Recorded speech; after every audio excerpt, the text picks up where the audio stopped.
This episode of The Working Actor NYC may contain profanity and some adult concepts, so please use your discretion. This is The Working Actor NYC. He's Benjamin House. He's Patrick Richwood. That's right, I am. Last time I looked.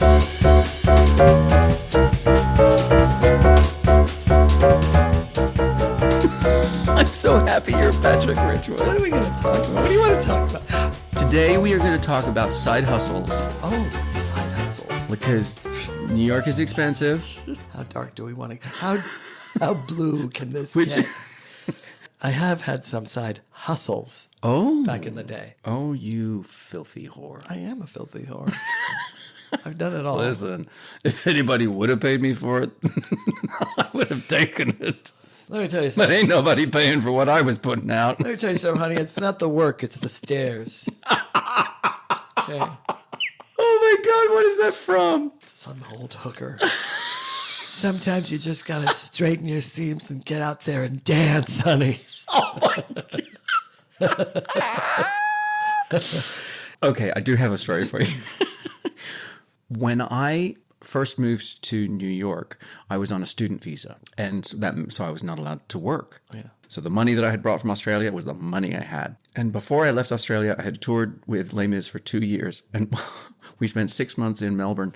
And on Friday and Saturday nights, while we were in Melbourne, I was a podium dancer at a gay bar in Melbourne. You stood on a podium, like on the speaker with a tambourine and... Not with a tambourine. In your underwear? We were allowed to wear whatever we wanted to. There was no, like, we were paid for the shift. Like, we had to do 3 20-minute sets in a night. We got paid $180.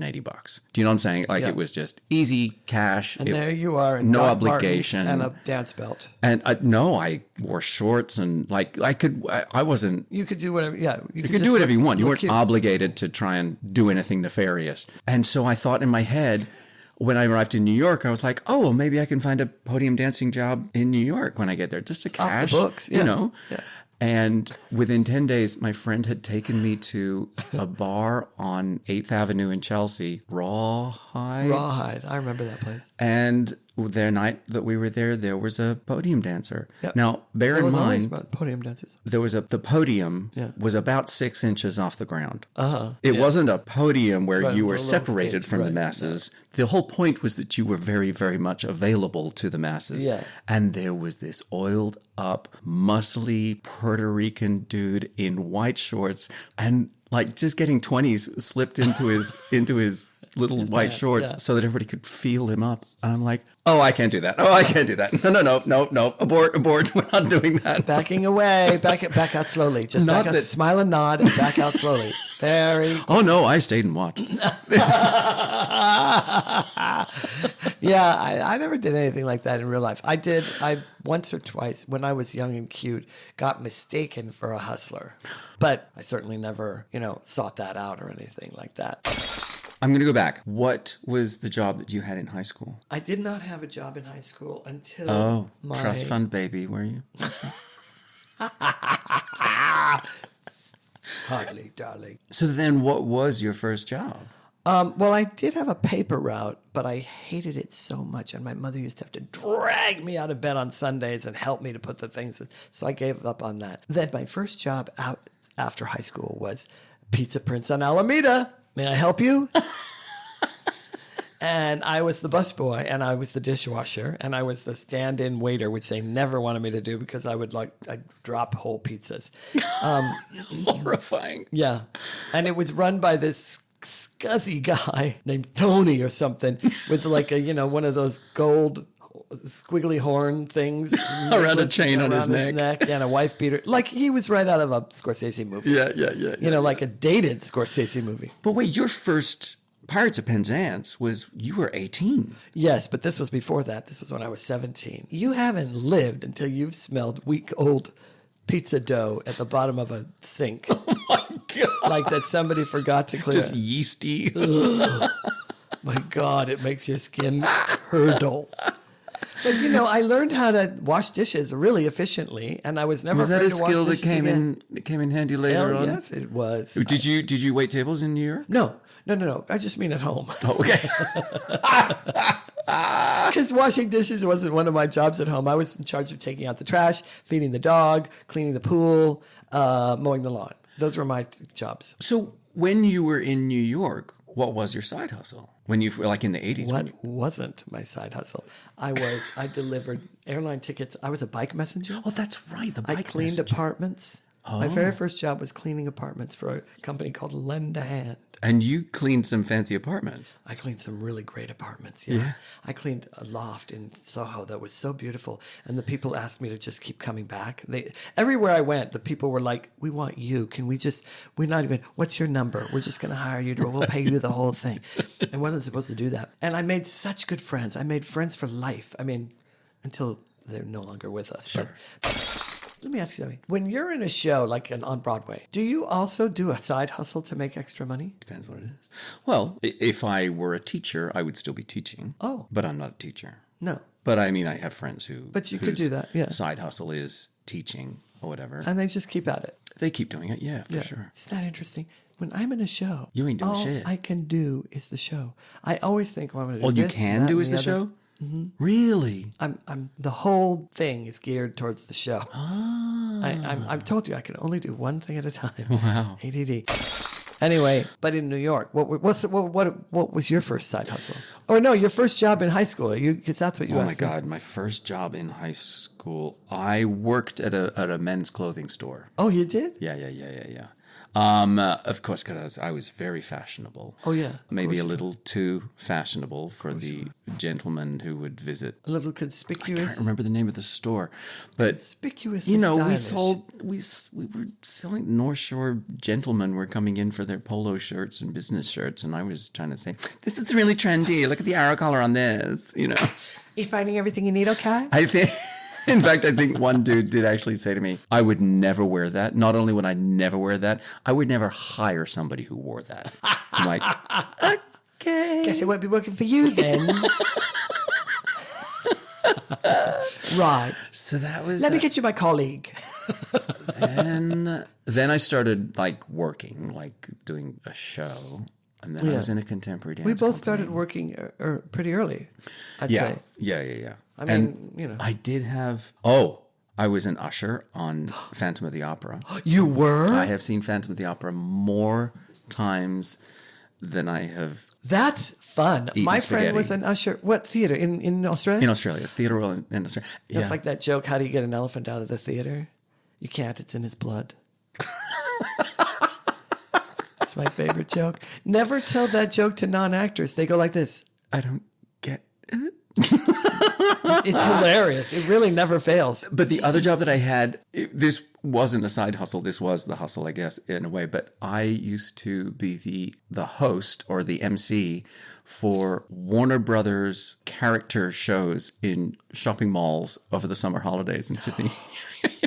There were these 20-minute shows that featured Bugs Bunny and You had the thing. and I was the light- singing, dancing MC with the microphone who had to, and they were stories. They weren't. Did you have to do cheesy puns? Oh my God, incessantly. Incessantly. Like what? Do you remember any of them? But there were also like songs that were teachable audience interaction things. Yeah. Like I was Robin the Boy Wonder in the Batman and Robin show. Okay. And the song that I had to sing was, you better stop, look, and listen, 'cause there's danger in the air. Stop, look, and listen, 'cause you don't know what's out there. Get ready to jump from side to side and sneak around with a snake-like glide. How can I remember that? That was... It's practically Cole Porter. 30 years ago. Oh, my God. Oh my God! So it's amazing the things that stay in, isn't it? That stick. Yeah, I'm so glad Like that one thorns. stayed. I'm so glad that one stayed with me. In fact, I was working at the pizza place when I booked the Pirates of Penzance. And I remember that guy that I Tony. described, Tony or whatever his name, Ed. I think his name was Ed. And I'd say, I'm going to leave. And at the end of the month, I got a job and it's going to take me on. And he's like, what? You're going to what? You're going to go on tour with what? I was like, yeah, I'm going. He's like, yeah, you'll be back. Did you ever go back? I laughed right in his face. I was like, that's hilarious. No, I won't. No, I'm going to Broadway. No, I won't. Well, even if I didn't think I was going to Broadway, I'm certainly not going to. Gee, I can't wait to. My allegiance I hope they kept is my with position open. Yeah, exactly. Pizza Prince. Yeah, big Pizza Prince on Alameda. What else did you do? Well, so then when I moved to America, I just started waiting tables. I had waited tables in Sydney, but it's a different beast. Yeah, I bet. In Sydney, there are no tips. Oh, that's right. There are no tips. So you just get paid what you get paid. And But it's a better salary. It's Right. yes, it's a better salary, but you make less money. Right. It's a better hourly wage, Right. but you make less money because in New You're York, not getting tipped. you're getting tipped. Right. And I was getting tipped a lot. In New York? I was a good waiter. I'll bet. I was. Wasn't. And then I transitioned into a restaurant management, but it was one of those situations where I could go into a show and they would always need me when I came back, Yeah. So it was a very good situation for me. I was never a waiter. I couldn't get a job as a waiter. Did you try? I used to go up and down. In those days, in the early 80s, Columbus Avenue was the new thing. And it was where all the restaurants were on the Upper West Side. Uh-huh. And all the hip new restaurants. And I used to go up and down Columbus Avenue, one after the other, with my little Resume. nice. And I'd go to apply. And they'd say, oh, we just hired yesterday. Come back, in a month. Or, oh, we're not hiring till tomorrow. Come back tomorrow. And then I'd come back the next day and they'd say, we just hired yesterday. And it happened so many times. And they were who they were hiring. It's like that song from A Chorus Line. I saw what they were hiring. I looked at my dance card. I realized that they were hiring at that time in New York. Yeah. It was trendy to be hiring waspy kind of, good-looking, tall, Right. surfery kinds of people, Yeah. men and women. That's just, they were going for a look. Yeah. It's funny because they Yeah. were going for a look, not for quality. And not that I would have brought any quality. I didn't have a drop of experience as a waiter, except the time I dropped the everything pizza on the guy and his family of 8 or whatever. It ruined an entire family's experience at Pizza Prince on Alameda. So did you try lying to them and tell them you were really experienced? Oh yeah, I always told them I was really experienced, but I never got far enough to prove, for them to say, no, you're not, get out, because they never hired me. And I realized years later, it's because something in me, unbeknownst to me, was screaming, don't hire me. I'm going to be terrible at this. Don't hire me. Well, no, not because I'm going to be terrible at this, because this is not what I want to do. Right. My mom always said, don't find something to fall back on, because then you'll fall back. I used to feel the same way. And My mom was convinced I was going to be a great lawyer because I argued about everything.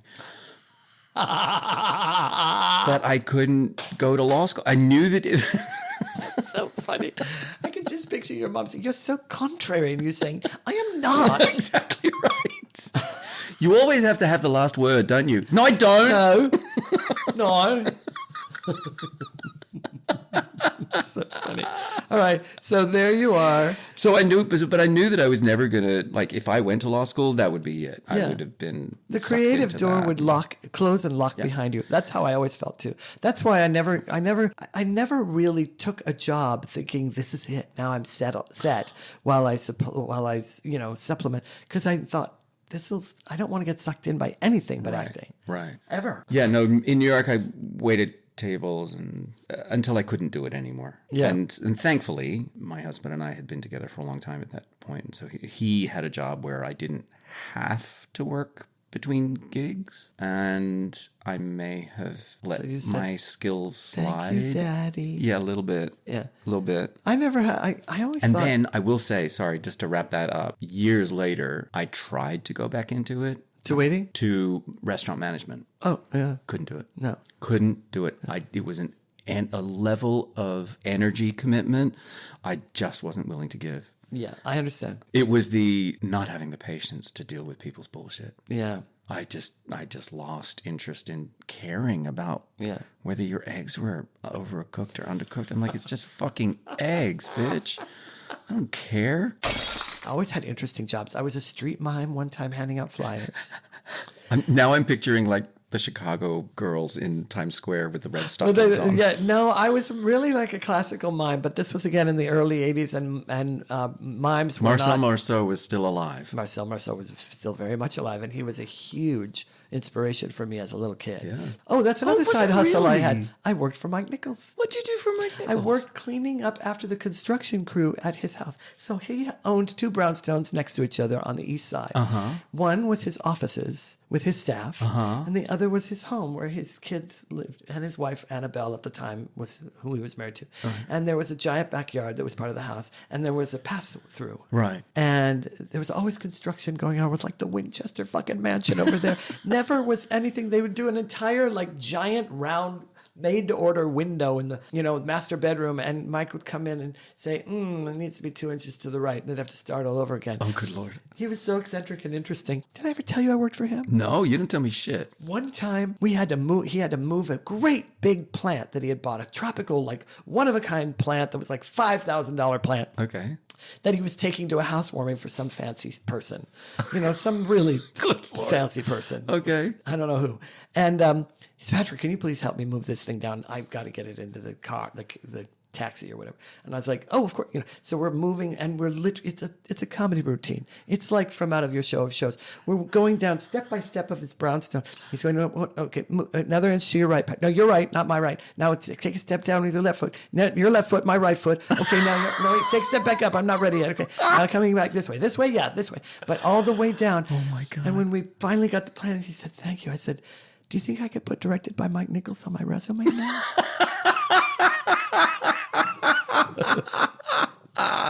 Please tell me he laughed. He did. He laughed. He laughed, and years later he remembered me. Oh, that was nice. Because we had a laugh together. Yeah. All you need to do is have a laugh with someone, and they'll remember you. So, have you ever taught? You teach now, or you do coaching now? I coach now, but I've taught in lecture or conservatory style. Like I've gone to schools and done workshops. Right. I don't have a teaching degree, so I can't be a teacher. Right. So the teaching that you do now is all online? No, it has been recently, but no, I still go off and do workshops.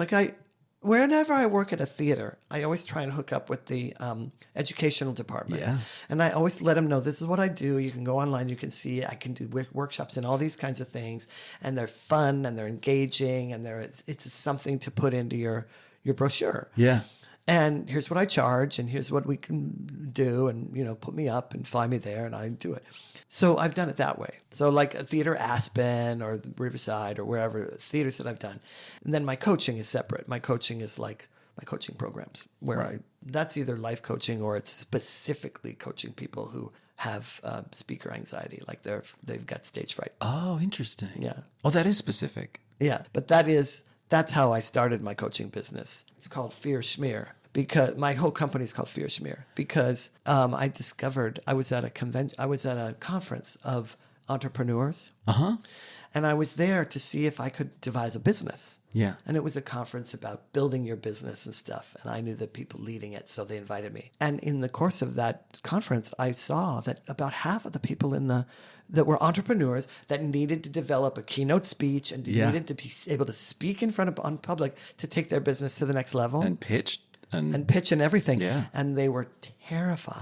Right. And I went, that's an opportunity right there. That's a need, and I can fill it. I use the fundamentals of acting, not the parts where we pretend to be someone else, but the parts where we've learned to displace our attention. Because I've been on busy, high-end, super high-pressure sets, film and TV sets, over the years, and had to deliver on a dime over and over again. And still make people laugh. And you've got hand-wringing executives and it's on commercials. I must have done 100 commercials. Right. At least a third of them are terribly high pressure. Right. So you develop techniques that take your attention off of that and put it somewhere else. Oh, yeah. In basically the story. And so I use those techniques to coach people. That's a great side hustle, though, because it's a great side hustle. You're using all of your experience as an actor. Yeah, that's right. But it's helping other people, and they pay you for it. Yeah, they pay me a lot. That's That's the best side hustle ever. It really is. I don't think of that as a side hustle. Isn't that funny? I do not think of that as a side hustle. I think of that as its whole vocation. And that's the only time, other than directing, I've ever veered away from acting. Ever. Because I'll make money making paintings and drawing things and muraling, and I do all the wits, whatever. But those are side hustles or just fun projects. Right. I never think of the coaching as side hustling. You can learn more at patrickrichwood.com. Oh, we're gonna cut all of that. No, we're not. Oh, this is a giant commercial. No, we're not. Let's go back to side hustle because it's really fun. Well, from here I go into my side hustle now is being a landlord. But that's a great side. Well, listen, it's a very privileged side hustle. I don't know if I would classify that as privilege because I have seen how hard you've worked. Oh, well, it's and I've seen how you've poured every shekel into it. I really have. Yeah. And I haven't known you that long, but I've seen basically because you're constantly bitching about it. And I'm always like, just shut up about your stupid apartment for crying out loud. It's No, true. no. I've seen how tirelessly you have worked hard. So I wouldn't categorize it as privilege. It's great that you own something and that you're able to own something, but you've worked super, super hard for it. But I do think also that along the way, we learn from each of our side hustles a little bit more about ourselves, even if it's just surviving. Yeah. Even if it's just like, I can survive this, or I can master it. There was a part of me that was sort of a little bit devastated when I discovered that I'm good at managing restaurants. Because I was like, oh, well, fuck. Now I do have something to fall back on. But Couldn't I be good at something else besides managing restaurants? But it was nice to use that part of my brain, those businessy parts of my brain that I don't necessarily engage with in my acting. You know what? I discovered that about another side hustle I have, which is organizing people's space. Oh, yeah. So it turns out that I have a really spatial way of learning. Yeah. I can take a look at someone's closet. Yep. That's a mess. Yep. And say, here's how much space I can get you back. Here's how much we can get jettison. Here's how we would do it, organize it, all without taking any measurements. Because my brain works that way. Right. It's fun for me to engage that part of my brain. Right. And really utilize it and let it the exercise is fun. Air it out. Yeah. Air out another part of my brain. I totally get that. Yeah, that's another side gig. Between the two of us, right? Yeah. Did we figure this out? We have about 70 years of experience in show business because you've got maybe 30 and I've got 40, right? I'm up at 40 now. Are you? Yeah. So we have 80 years of experience Oh my God. in show business. Somebody get me a new hip. Well, it's really only 40, but it's doubled. Somebody get me a new hip.